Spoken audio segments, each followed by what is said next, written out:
When Marcus Hale stood at the floor-to-ceiling windows of his corner office on the 63rd floor, watching the sun bleed orange across the skyline, he didn't see beauty.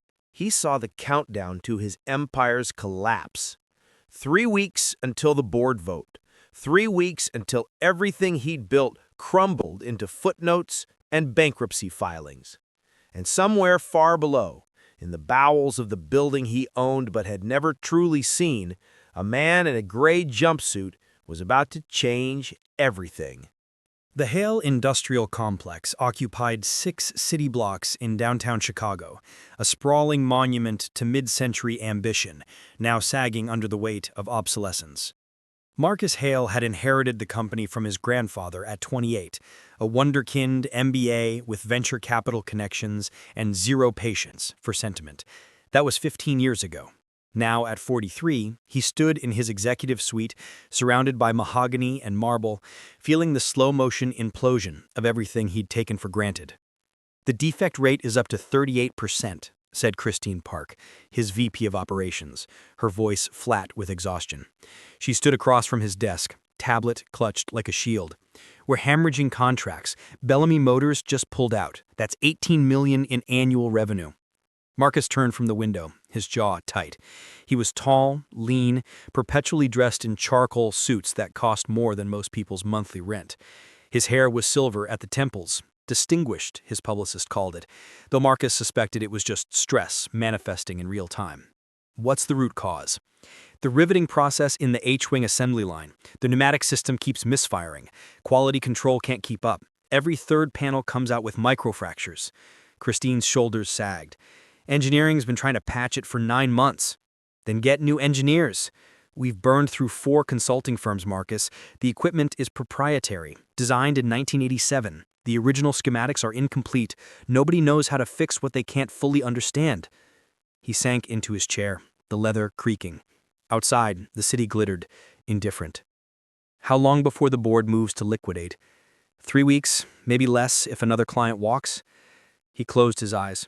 His grandfather had built this company with sweat and vision, transforming a small metal works into an industrial powerhouse. Marcus had modernized it, diversified the portfolio, tripled the stock price. But he'd also cut corners, deferred maintenance, prioritized quarterly earnings over infrastructure. Now the bones of the operation were cracking, and he had no idea how to stop it. "Double the engineering budget. Offer bonuses for solutions. I don't care what it costs." Christine nodded and left, her heels clicking a retreat down the hallway. Marcus sat alone in the gathering dusk, surrounded by awards and accolades that suddenly felt like gravestones. 6 floors below, in the sub-basement maintenance corridor, Arthur Lumen pushed a wheeled mop bucket past rows of humming generators. He was 67, slight and stooped, with silver hair thinning at the crown and deep lines around his eyes that spoke of decades spent squinting at small things in dim light. He wore the standard-issue gray jumpsuit of the custodial staff, his name embroidered in faded red thread over the breast pocket. Arthur had worked at Hale Industrial for 42 years. He'd started the summer after high school, intending to save money for engineering school. Life had other plans. His father got sick. His younger sister needed help with tuition. The months became years, and the dream of a degree faded into the rhythm of mop water and wax buffers. But Arthur had never stopped thinking like an engineer. He paused near the service elevator, setting down his bucket. The H-wing assembly line was 1 floor up, and even here he could feel the vibration of the pneumatic riveters through the concrete. Lately, the rhythm had been off, a stutter, a hesitation, like a heartbeat skipping. Arthur had noticed it 3 months ago, long before the defect reports started circulating in memos he wasn't supposed to see, but sometimes found in the recycling bins. He pulled a small notebook from his pocket, its cover worn soft as cloth. Inside were sketches, calculations, observations written in cramped pencil. Arthur had been documenting the assembly line's behavior for years, a hobby, he told himself, though it was more like a compulsion. He couldn't watch something break without trying to understand why. The problem, he'd concluded, wasn't the riveters themselves, it was the air pressure regulation. The system relied on a series of pneumatic valves controlled by a central manifold, but the manifold's feedback loop was too slow. By the time it registered a pressure drop, the riveters had already misfired. The solution was elegantly simple: a mechanical bypass valve that could respond instantly to pressure changes. No electronics required, just physics. Arthur had built a prototype in his garage over 6 weekends, using scrap metal and parts salvaged from decommissioned equipment. It sat on his workbench at home, a tangle of pipes and springs that looked like junk, but functioned with jeweler's precision. He tested it on a miniature rig he'd cobbled together, and it worked flawlessly. But who would listen to a janitor? He'd tried once 2 months ago to mention it to a floor supervisor. The man had smiled indulgently and told Arthur to stick to mopping. Arthur hadn't pushed. He knew his place in the hierarchy. Invisible, replaceable, the man who emptied the trash and kept the floors clean. Ideas weren't his currency. Still, the notebook stayed in his pocket. Still, he listened to the machines. Marcus spent the next week in a blur of emergency meetings and consultants who spoke in jargon and billed by the hour. None of them had answers. The defect rate climbed to 41%. Another client, a defense contractor, sent a terse email terminating their partnership. The stock price dipped. Whispers of a hostile takeover began circulating in the financial press. He started staying later at the office, pacing his suite, searching for a miracle that didn't exist. On Thursday night, well past midnight, he descended to the executive gym on the 20th floor, hoping exhaustion might quiet his mind. The gym was empty, fluorescent lights humming over rows of treadmills and weight machines. Marcus ran until his lungs burned, until the rhythm of his footfalls drowned out thought. When he finally stopped, dripping sweat, he noticed a door at the far end of the gym he'd never paid attention to, a service exit, marked in faded stencil. Curiosity, or maybe desperation, pulled him toward it. He pushed it open and found himself in a bare concrete stairwell, the air cooler, tinged with the smell of machine oil and dust. He descended without knowing why, his footsteps echoing. The stairwell led down past the parking levels, past storage, into the sub-basement he'd never visited. The walls here were older, the paint chipped, exposed pipes running overhead. He heard the hum of generators, the distant clank of machinery. And then, rounding a corner, he saw a man in a gray jumpsuit kneeling beside an open panel in the wall, a flashlight clamped between his teeth, hands deep in a nest of wires. Arthur looked up, startled, the flashlight beam swinging wild. He pulled it from his mouth.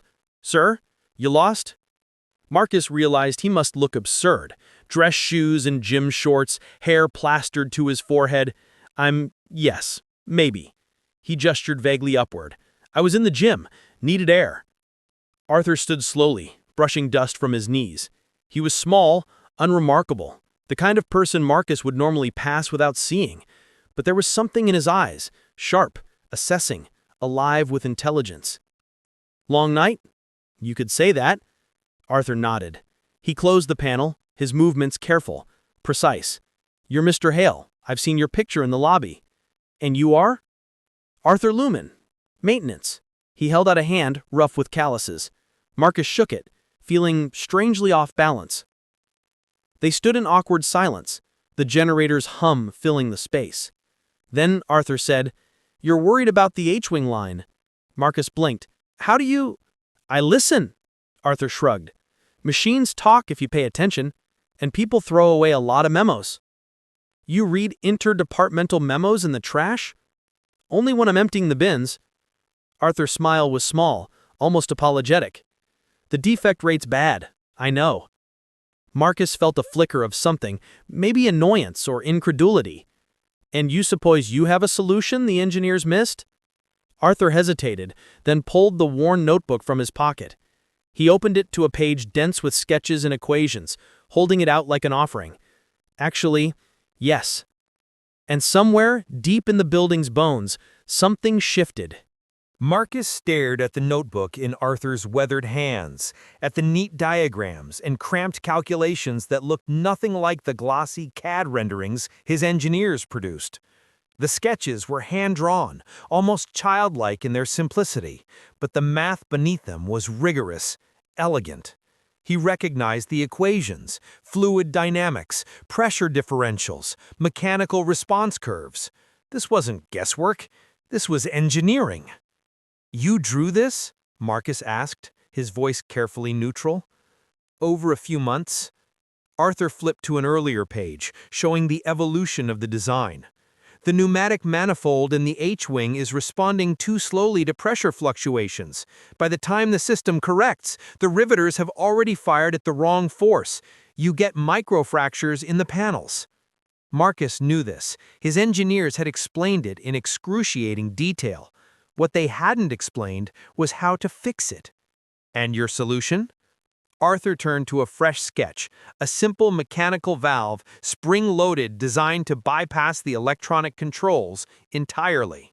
This responds to pressure changes in real time, no lag. The spring tension self-adjusts based on input force.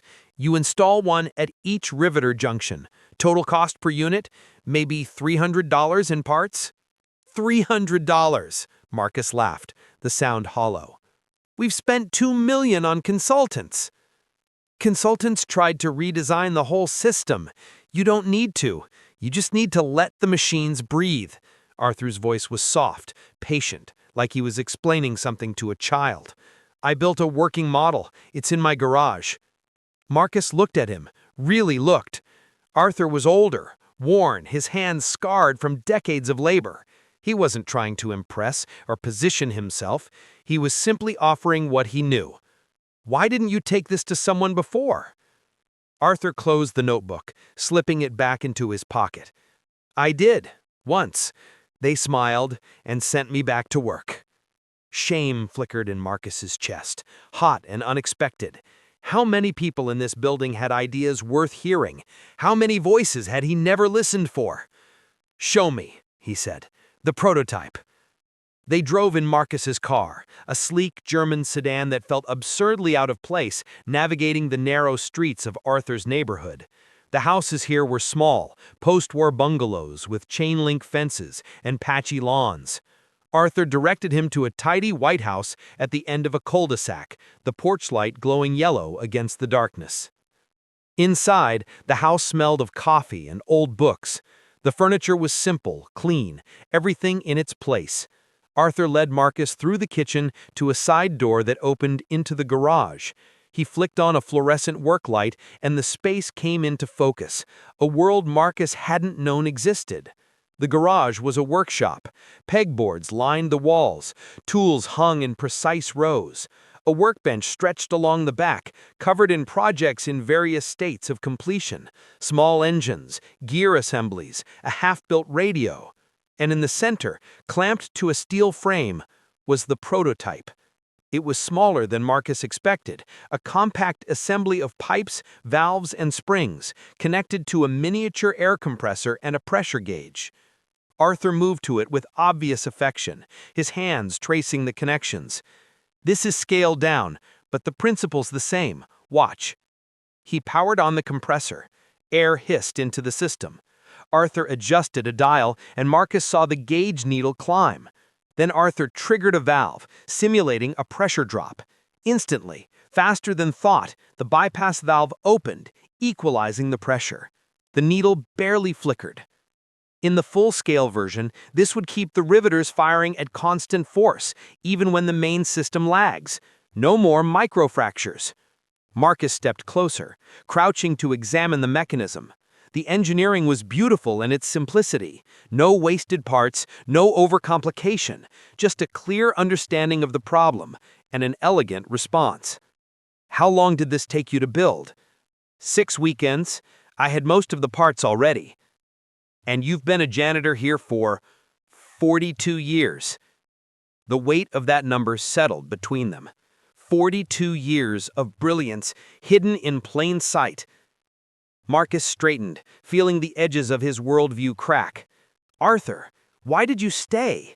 If you can do this, why didn't you become an engineer? Arthur's smile was sad, knowing. Life happened, family needed me, and by the time things settled, I was older, no degree, no connections. You can't just walk into an engineering firm at 50. He shrugged. I made my peace with it, kept learning on my own, kept my hands busy. Marcus felt something unfamiliar rise in his throat, regret maybe, or recognition of a debt he hadn't known he owed. I want to test this, full scale. Can you build more? With the right materials and access to the shop, sure. You'll have both, starting tomorrow. Marcus pulled out his phone, already composing a message to Christine. And I'm moving you out of maintenance. You're consulting on this project directly. Arthur blinked, surprise flickering across his face.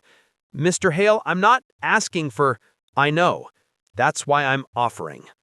The next morning, Marcus called an emergency meeting with his executive team.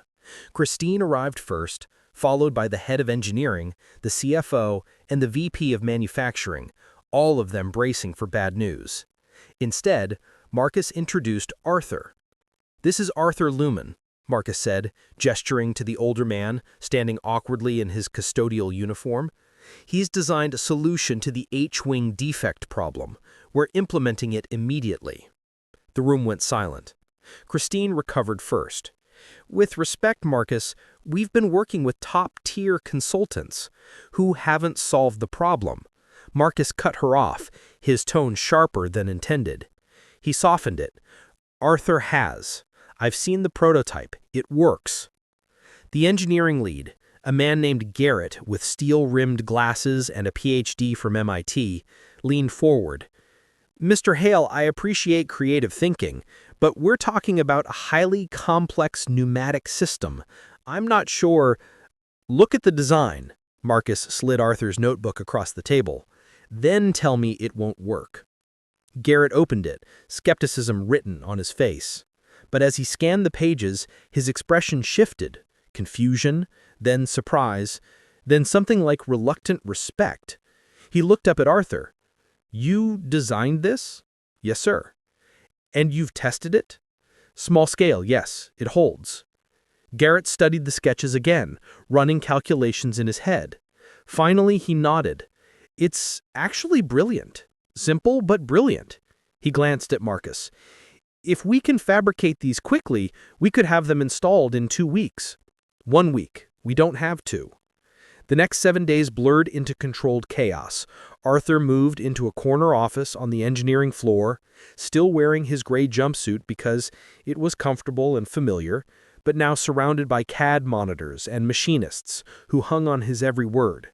He worked 18-hour days, translating his hand-drawn designs into manufacturing specs, troubleshooting issues as they arose, his quiet patience anchoring the whole frantic operation. Marcus found himself spending more time on the factory floor than in his executive suite, watching the valves take shape in the machine shop, observing Arthur's careful inspections. The older man had a way of seeing things others missed, a tolerance too tight here, a material choice too brittle there. He didn't command, he suggested, and people listened because his suggestions worked. On the 5th day, Marcus found Arthur in the H-wing at midnight, standing beneath the assembly line, staring up at the tangle of pneumatic pipes. "Couldn't sleep?" Marcus asked. Arthur smiled faintly. "Old habit. I used to come down here late just to listen, see if I could hear what was wrong." "And could you?" "Usually." He tilted his head, as if hearing a melody no one else could. "Machines have rhythms. When the rhythm breaks, something's off." Marcus leaned against a support beam, exhausted but strangely at peace. "Why didn't you push harder when they dismissed you before?" Arthur considered the question. "Because pushing wasn't the point. Solving the problem was. If they wouldn't listen, I'd just keep working until the solution was undeniable." He glanced at Marcus. "You can't force people to see you. You can only be ready when they finally do." And Marcus understood, in that moment, that Arthur's humility wasn't weakness. It was a kind of strength he'd never learned, the ability to find meaning in the work itself, not the recognition. On the 7th day, they installed the first valve.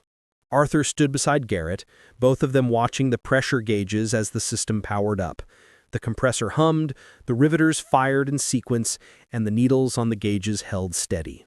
Perfect. A cheer went up from the assembly crew. Garrett clapped Arthur on the shoulder, grinning. Marcus felt something loosen in his chest, a knot he hadn't known was there. The defect rate dropped to 3% within 48 hours. By the end of the 2nd week, it was 0. But the board vote was still coming, and Marcus knew the real test was just beginning. The morning of the board meeting, Marcus woke before dawn, his mind already racing through the presentation. He'd prepared meticulously, defect charts showing the miraculous turnaround, cost analyses proving the valve solution was scalable and affordable, testimonials from clients who'd been ready to walk but were now renewing contracts. It was airtight. It had to be.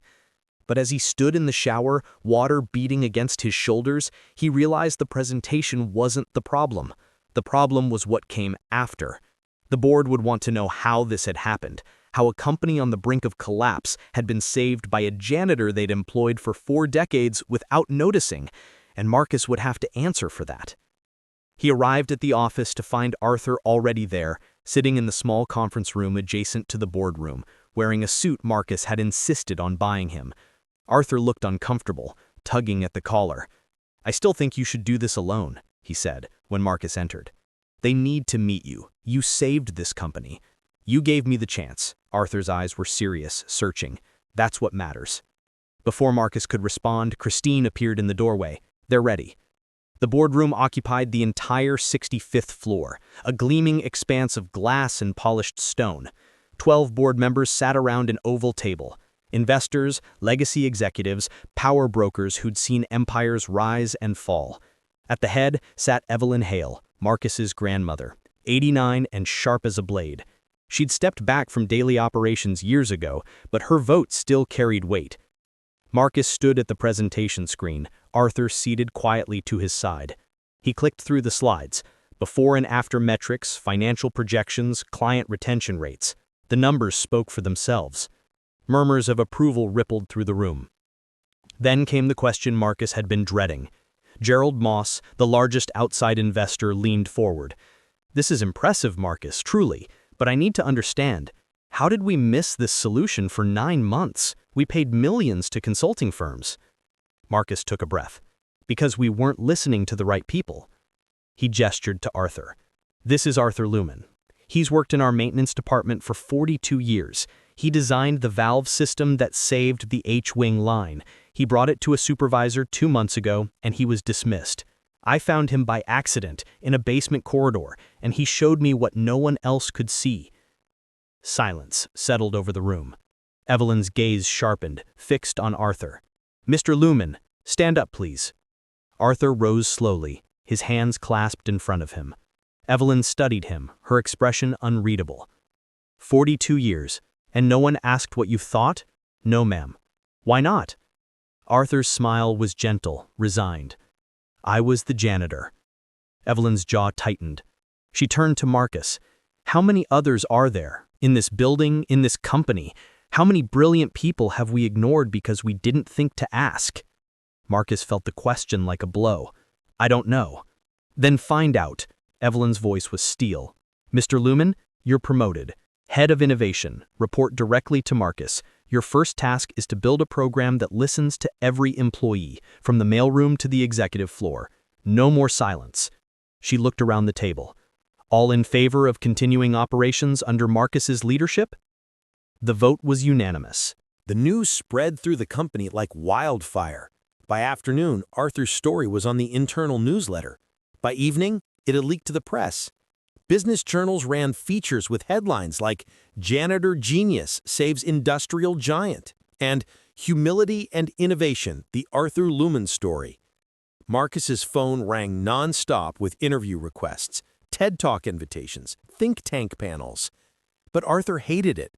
Marcus found him in his new office, larger, with windows overlooking the factory floor, staring at a pile of interview requests with something close to despair. I didn't do this for attention, Arthur said quietly.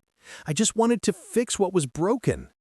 I know, Marcus said across from him, but people need this story. They need to believe ordinary people can change things. I'm not ordinary. I'm just someone who paid attention. And now everyone's watching, waiting for the next miracle.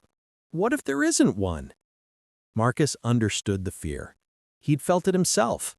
The terror of being seen, of expectations rising beyond what you could deliver. Then we solve smaller problems. We keep listening.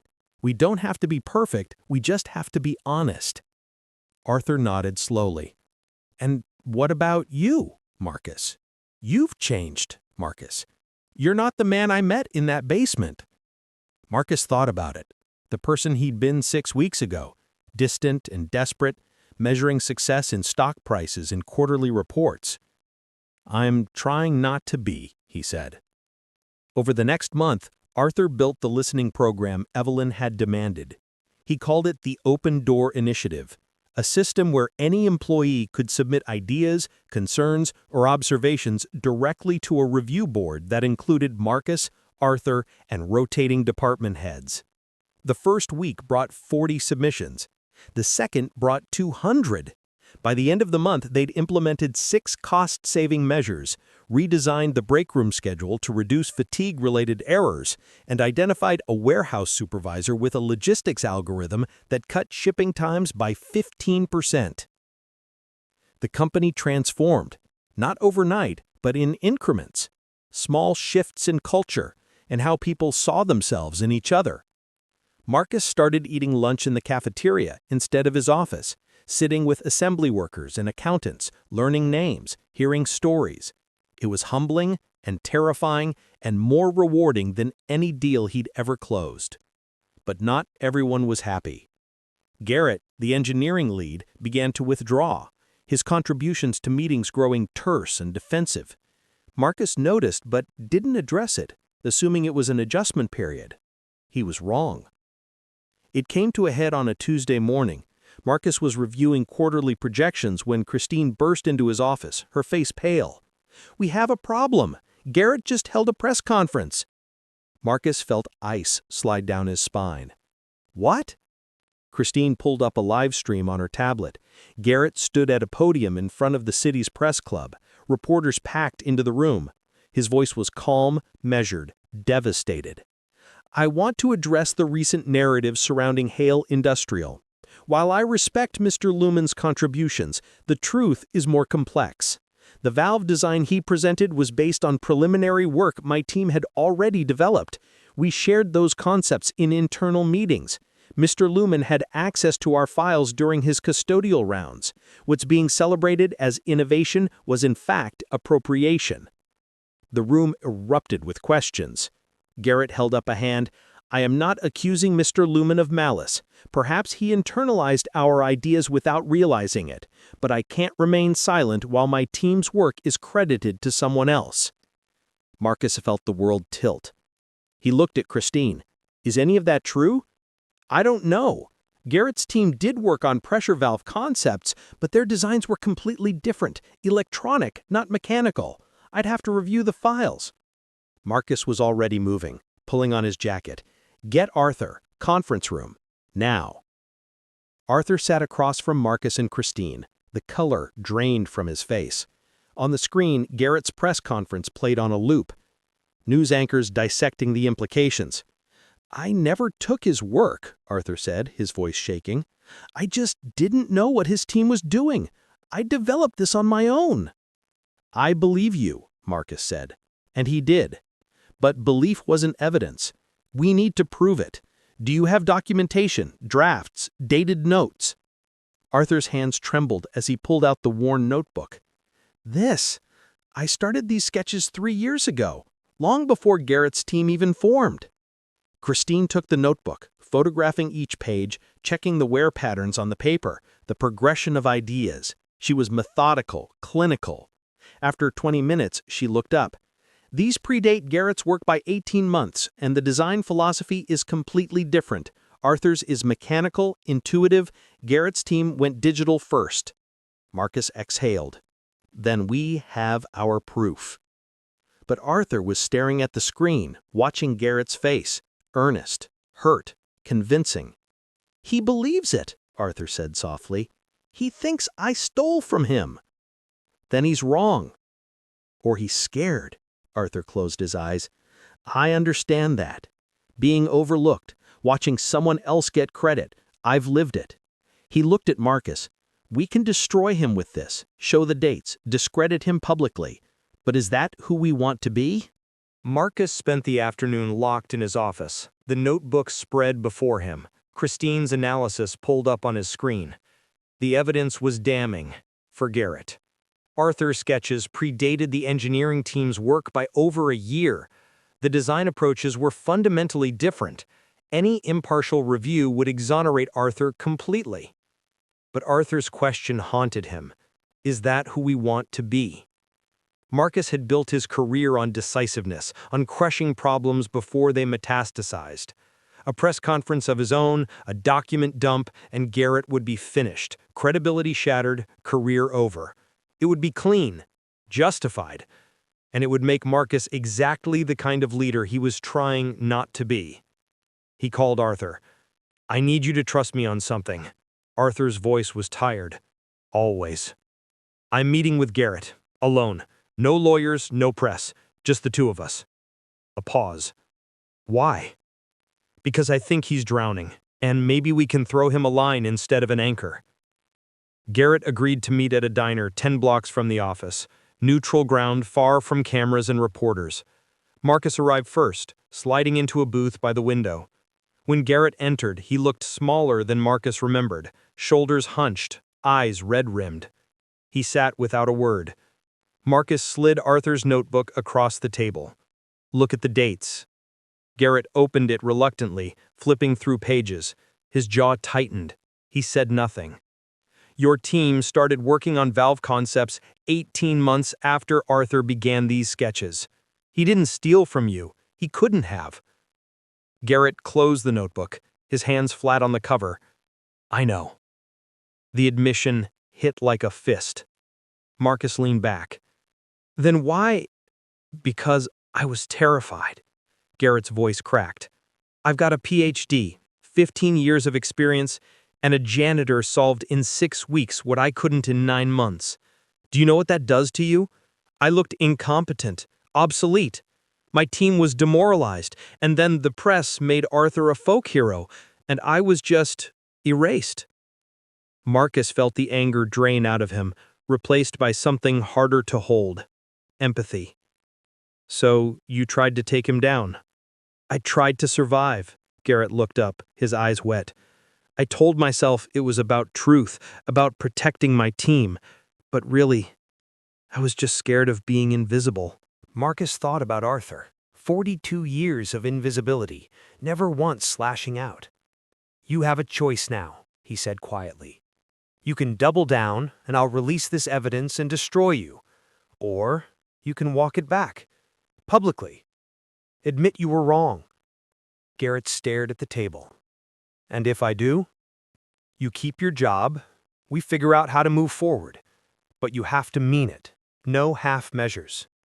"Why would you offer me that?" Marcus smiled, tired. "Because someone recently taught me that grace is stronger than revenge."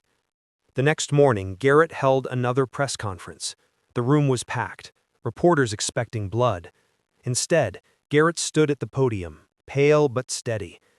"I owe Arthur Lumen and this company an apology," he began. "Yesterday, I made claims that were inaccurate and unfair. I've reviewed the evidence, and it's clear Mr. Lumen's work was entirely original. I spoke out of fear and ego, not truth. I'm deeply sorry." The room erupted. Questions flew. Garrett answered them all. No deflection, no spin. By the time he finished, he looked exhausted but lighter, like he'd set down a weight he'd been carrying too long. Arthur watched from his office, Marcus beside him. "You didn't have to protect him," Arthur said. "I didn't. You did. I just followed your lead." Arthur smiled. "He'll be okay. People respect honesty more than perfection." The scandal faded over the following weeks, replaced by quieter, more meaningful stories. The Open Door Initiative logged its 500th submission. A maintenance worker in the shipping department proposed a recycling program that cut waste costs by 20%. A receptionist suggested a mental health day policy that reduced turnover. The company began to feel less like a machine and more like a community. Marcus and Arthur fell into an easy partnership. They'd walk the factory floor together, Arthur pointing out inefficiencies Marcus had never noticed, and Marcus connecting those observations to broader strategy. They started having lunch every Thursday in Arthur's garage workshop. surrounded by half-built projects and the smell of machine oil, talking about everything and nothing. One evening, as they sat on overturned crates, eating sandwiches and watching the sun set through the open garage door, Arthur said, "You've changed this place. You know that." Marcus shook his head. "We changed it. Together." "No," Arthur's voice was firm. "You chose to listen. That's the hardest part. Anyone can have an idea, but it takes courage to make space for someone else's." Marcus thought about the man he'd been. Isolated, desperate, certain he had to have all the answers. "I was so focused on saving the company, I forgot what the company was supposed to be." "And what's that?" "People. Just people. Trying to build something worth keeping." Arthur nodded. "Your grandfather understood that.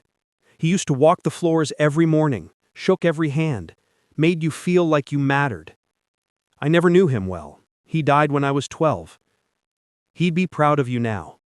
The words landed soft, but deep, filling a hollow Marcus hadn't known was there.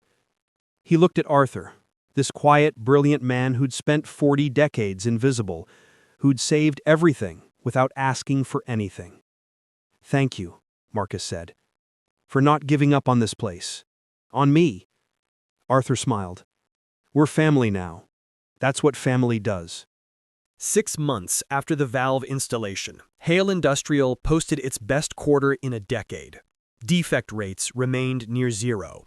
Client contracts expanded. The stock price climbed. But the numbers, for once, weren't what Marcus cared about most. He cared about the apprenticeship program Arthur had launched, pairing veteran workers with engineering students.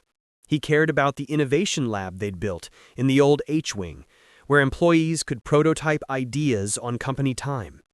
He cared about the quarterly all-hands meetings, where workers from every department shared what they'd learned, what they'd built, what they'd dreamed. The company had become something he'd never imagined, a place where people wanted to work, not because of the paycheck, but because they felt seen. On a crisp October morning, Marcus stood in the lobby, watching the dedication ceremony for the building's new entrance. They'd commissioned a sculpture, a series of interlocking gears, each one engraved with the names of employees who'd contributed ideas through the Open Door initiative. Arthur's name was at the center, the gear that turned all the others. Arthur stood beside the sculpture, looking uncomfortable in a suit again, surrounded by workers and executives and press. Evelyn approached, leaning on her cane, and took his hand. "My husband built this company with steel and sweat," she said, her voice carrying across the crowd. "You saved it with humility and brilliance. Thank you." Arthur's eyes glistened. "I just fixed what was broken, ma'am." "No," Evelyn smiled. "You fixed what we've forgotten. That's much harder." That evening, Marcus and Arthur stood on the roof of the building, 65 floors up. The air was cool, autumn sharp. They'd come up here on impulse, neither of them ready to go home yet. "Do you ever regret it, the years you spent invisible?" Arthur thought about it, his gaze on the skyline. "Sometimes, but regret's a heavy thing to carry. I'd rather focus on what's ahead." "And what's that?" "More problems to solve, more people to listen to, more Thursday lunches in my garage." Marcus laughed. "I wouldn't miss them." They stood in comfortable silence, the wind humming through the building's bones. Below, the factory lights glowed, shifts changing, people moving through the spaces they'd rebuilt together. Marcus thought about his grandfather, about legacy, about what it meant to leave something worth keeping. "Arthur," he said quietly, "I was wrong about value. I thought it was measured in profit, in growth, in market dominance. But it's not. It's measured in this, in people feeling seen, in problems solved because someone cared enough to listen." Arthur nodded. "Your grandfather knew that. He used to say, 'A company is only as strong as the people it forgets to thank.'" "I won't forget again. I know you won't."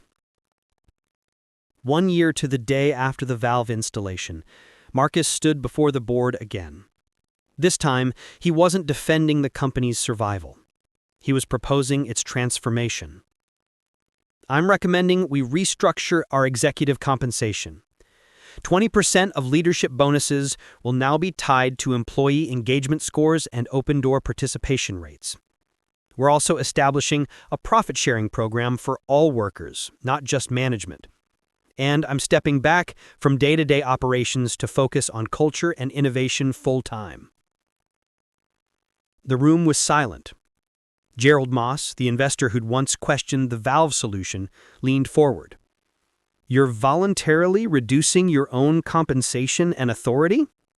Yes. Why? Marcus glanced at Arthur, seated quietly in the corner.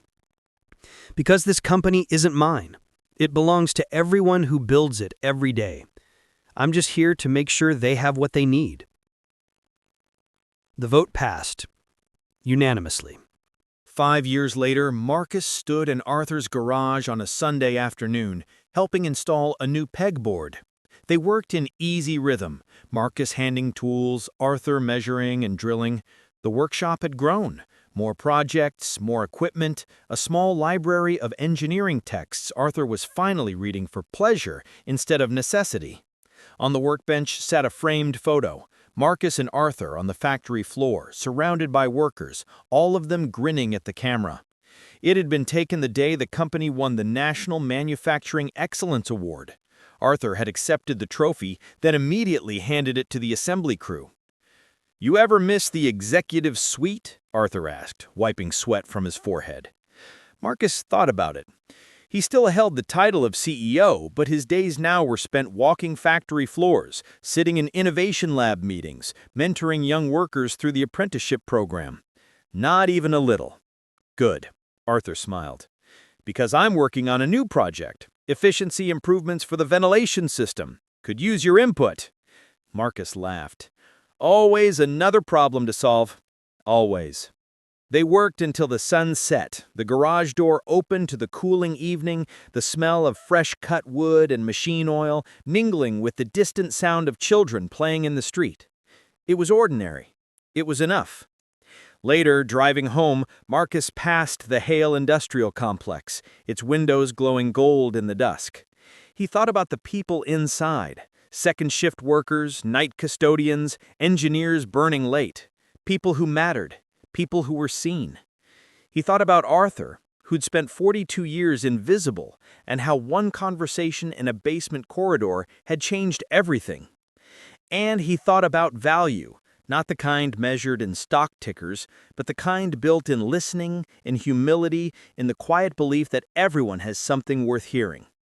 The building rose behind him, solid and enduring, a monument no longer to concrete and steel, but to the people who filled it with purpose. And somewhere in its foundation, the machines hummed their steady rhythm, repaired and renewed, breathing easy at last.